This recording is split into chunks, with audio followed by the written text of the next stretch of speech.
भारतीय संविधान भारत की शान है, लेकिन अब इसी संविधान को बदलने की मांग हो रही है। पहले भी कुछ संघी लोग इस संविधान को बदलने की मांग करते रहे थे, लेकिन अब सरकार में बैठे कुछ बड़े पदों पर बैठे लोग संविधान को बदलने की मांग कर रहे हैं।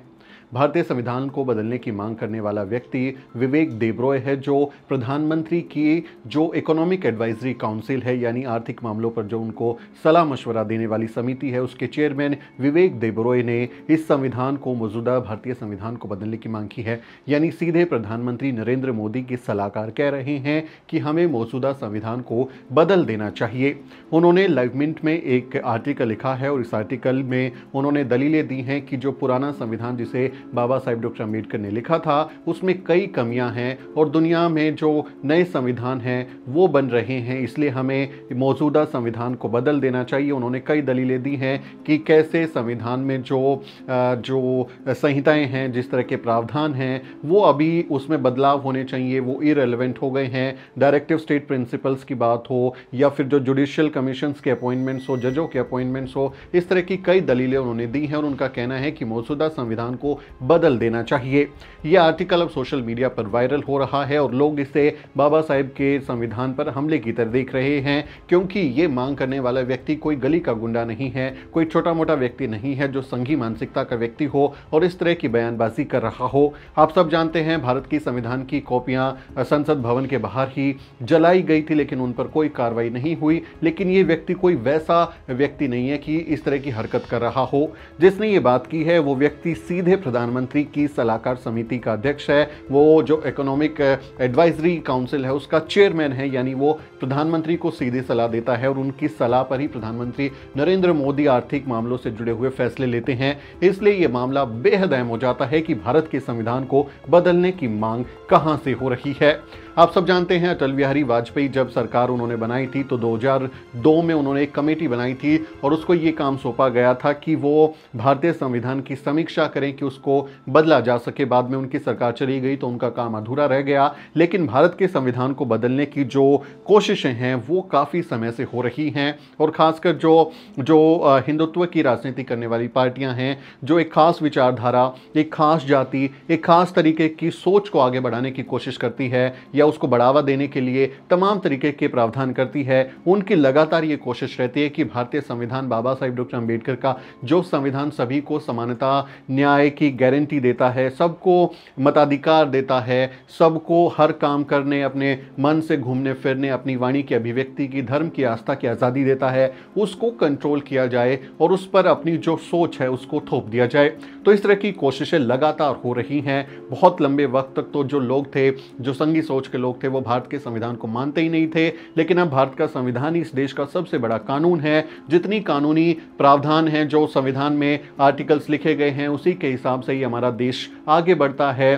चाहे वो न्यायपालिका हो, चाहे वो कार्यपालिका हो, चाहे वो विधान पालिका हो, इन सब के जरिए संविधान ने जो प्रावधान किए हैं उसके हिसाब से ही हमारा देश आगे बढ़ता है। लेकिन मौजूदा दौर में जब एक हिंदू हृदय सम्राट होने का दावा करने वाला व्यक्ति देश का प्रधानमंत्री है, नरेंद्र मोदी अभी अपनी सरकार के दूसरे कार्यकाल को पूरा करने जा रहे हैं, 2024 में फिर से इलेक्शन होने वाले हैं। ऐसे समय में, चुनावी माहौल में अगर देश के संविधान को बदलने की मांग प्रधानमंत्री के सलाहकार कर रहे हैं तो यह बेहद गंभीर मामला हो जाता है। इसे हल्के में नहीं लिया जा सकता। यह बहुत सीरियस मैटर है कि देश के संविधान पर हमला करने की साजिश रची जा रही है। तो क्या इसका यह अनुमान लगाया जा सकता है कि आने वाले दिनों में जिस तरह से प्रधानमंत्री मोदी की सरकार सीआरपीसी, आईपीसी और जो इंडियन एविडेंस एक्ट है उसकी जगह पर भारतीय दंड संहिता और इस तरह के जो कानून लेकर आई है, जिससे आईपीसी, सीआरपीसी और एविडेंस एक्ट को बदल दिया जाएगा, रिप्लेस कर दिया जाएगा, तो क्या कोई ऐसी कोशिश होगी कि देश के संविधान की समीक्षा या उसके जो कहीं की बदलने की कोशिश हो? ये खतरा जरूर महसूस हो रहा है, क्योंकि अटल बिहारी वाजपेयी की सरकार में एक ऐसी कोशिश हो चुकी है और बीजेपी के तमाम लोग हमेशा ये बात बोलते हैं कि संविधान को बदल देना चाहिए। वो संविधान को नहीं मानते, यहाँ तक कि बहुत सारे लोग तो जो हिंदुत्व की राजनीति करने वाले लोग हैं, कट्टरपंथी लोग हैं, वो तो ये भी दावा करते हैं कि मनुस्मृति को लागू करना चाहिए। जो हिंदू धार्मिक ग्रंथ हैं उनके आधार पर यहाँ पर संहिताएं होनी चाहिए, कानून उन्हीं संहिताओं के हिसाब से चलना चाहिए, और वो मौजूदा आधुनिक भारतीय कानून को, संविधान को नकारते हैं। ये बहुत गंभीर मामला हो जाता है कि क्या कहीं कोई साजिश तो नहीं चल रही है, कहीं कोई ऐसी आने वाले दिनों में हमको कोई ऐसी हरकत तो देखने को नहीं मिलेगी कि भारतीय संविधान के जो मौजूदा भारतीय संविधान है उस पर आप कोई छेड़छाड़ करें, उसके साथ कोई बदलाव करने की कोशिश करें। जो ये देब्रॉय हैं, ये इनका कहना है कि भारतीय संविधान जो है इसमें बदलाव करने की ज़रूरत है। तो मैं इनको बता दूं, आप जो है प्रधानमंत्री के सलाहकार हैं, कि आपको इतनी सी भी समझ नहीं है कि भारतीय संविधान लचीला बनाया गया है। जब भारत के संविधान निर्माता इसे बना रहे थे तो उसे लचीला बनाया गया है, और उसमें ये प्रावधान किए गए हैं कि जो मौजूदा समय होगा, आने वाले समय में अगर इसमें वर्तमान परिस्थितियों के हिसाब से कोई बदलाव किया जाना चाहिए तो उसमें करने के प्रावधान है। आप सब जानते हैं तमाम आर्टिकल्स में ये अमेंडमेंट्स होते रहते हैं। जब कोई भी कानून बनता है, कोई उसकी ज़रूरत होती है तो संविधान में बदलाव तक किया जाता है। लेकिन ये साहब जो हैं वो कह रहे हैं कि संविधान में आर्टिकल 370 था, उसको जो है हटाना पड़ा। जो बेसिक स्ट्रक्चर का जो डॉक्ट्रिन सुप्रीम कोर्ट की तरफ से लाया गया है, ये सब रुकावटें हैं देश के लिए। जो 9th शेड्यूल है, 8th शेड्यूल है, ये देश के लिए रुकावटें बन रहे हैं, इसलिए इसको बदल देना चाहिए, तरक्की करना चाहिए, अर्बनाइजेशन में जाना चाहिए। कुल मिलाकर इस तरह की दलीलें बेतुकी हैं, क्योंकि अगर भारतीय संविधान में किसी बदलाव करने की ज़रूरत है तो संविधान ने ही देश की संसद को यह अधिकार दिया है कि लोकहित में, जनहित में आप उसमें कोई बदलाव करना चाहें तो आप कर सकते हैं, और अक्सर ऐसा होता भी है।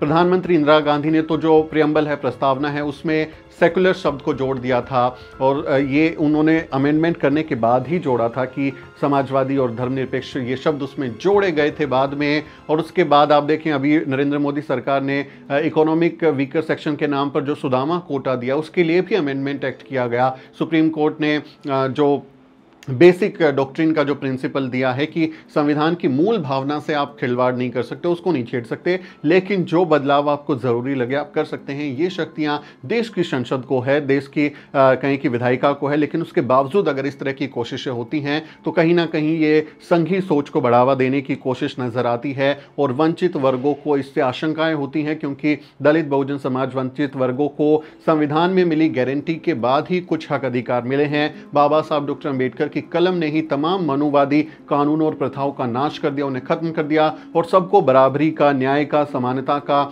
जो हक अधिकार मिला है वो संविधान की गारंटी है। अगर ये गारंटी हमारे पास नहीं रहेगी तो दलित बहुजन समाज तो और ज्यादा आशंकित हो जाता है, परेशान हो जाता है कि फिर क्या होगा, क्या मनुस्मृति का दौर आएगा। ये लोग जिस राम राज हिंदू राष्ट्र की बात करते हैं, क्या वो दौर आने वाला है, उसकी कोशिशें हैं। कभी यूनिफॉर्म सिविल कोड के नाम पर, कभी 3 तलाक के नाम पर मुसलमानों के खिलाफ तो माहौल बनाया ही जाता है। सिटीजनशिप अमेंडमेंट लेकर, एक्ट लेकर आए तो उस पर भी कितना विवाद हुआ, और अब इस तरह की कोशिश अगर होती है तो वो एक गंभीर मामला बन जाता है, क्योंकि प्रधानमंत्री के आर्थिक मामलों के सलाहकार ने ये चेयरमैन ने उस कमेटी के ये सुझाव दिया है, तो ये गंभीर मामला है। इसलिए हम सबको भी सतर्क रहना चाहिए, और सरकार को भी सोचना चाहिए कि आपने सबने देखा है SC ST एक्ट में जब छेड़छाड़ की कोशिश हुई थी तो दलित बहुजन समाज अपने एक अधिकार के लिए सड़कों पर आया था, उसे उन्होंने प्रोटेक्ट किया था। और अगर बाबा साहब डॉक्टर अम्बेडकर के संविधान पर भी कोई हमला होता है तो वंचित समाज इसे एक हमले की तरह देखेगा, और उनको आशंका होगी कि उनके हक अधिकार छीन लिए जाएंगे,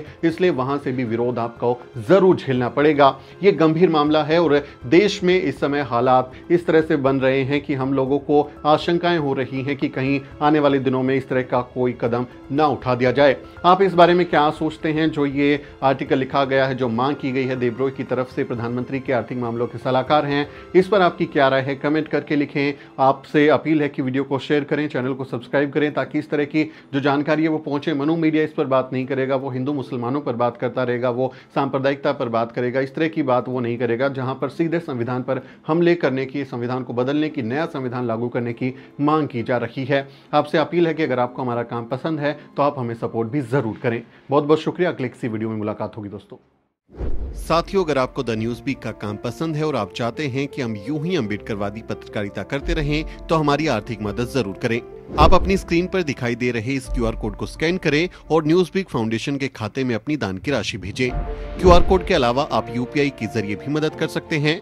आप हमारी UPI ID newsweek@YesBank पर भी मदद भेज सकते हैं।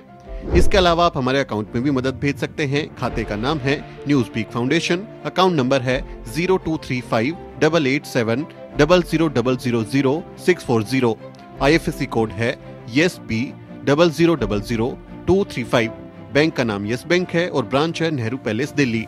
आप डोनेशन के एवज में इनकम टैक्स में भी छूट पा सकते हैं। डोनेशन की रसीद पाने के लिए ट्रांजैक्शन का स्क्रीनशॉट हमें भेजें। टाइप करें डोनेशन स्पेस आपका नाम और हमें 8595794224 पर व्हाट्सएप करें।